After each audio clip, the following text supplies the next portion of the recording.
The name Brigid, spelled B-R-I-G-I-D,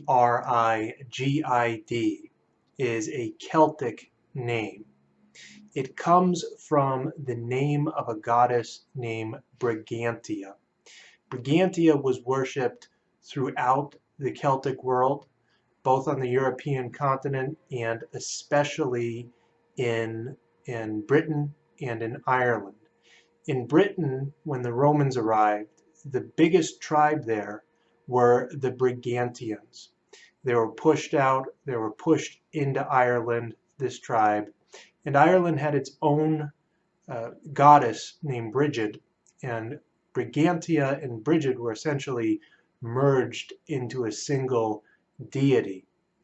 Then from there was a Christian saint, a woman named Brigid, who became the patroness of Ireland.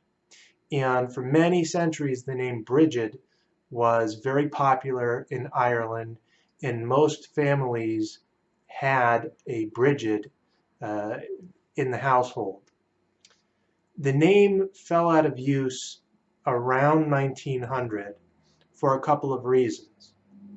The first reason was that the English derisively referred to Irish girls as biddies.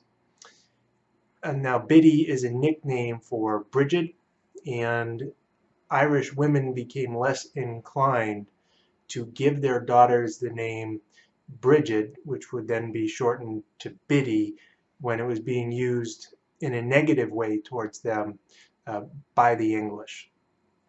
And the second reason is because in the 1800s, many of the images that were distributed to Catholics and the objects of prayer, the statues, the images that they put up in their homes, were manufactured in Germany.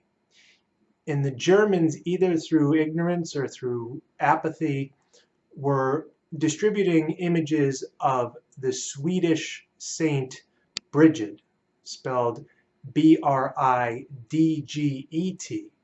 who's a 13th century or 14th century Swedish saint.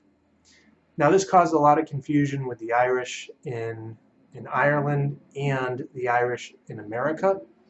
Confusion as to how the name was spelled, confusion as to how the name was pronounced, and after a couple generations of this, the name just simply fell out of use.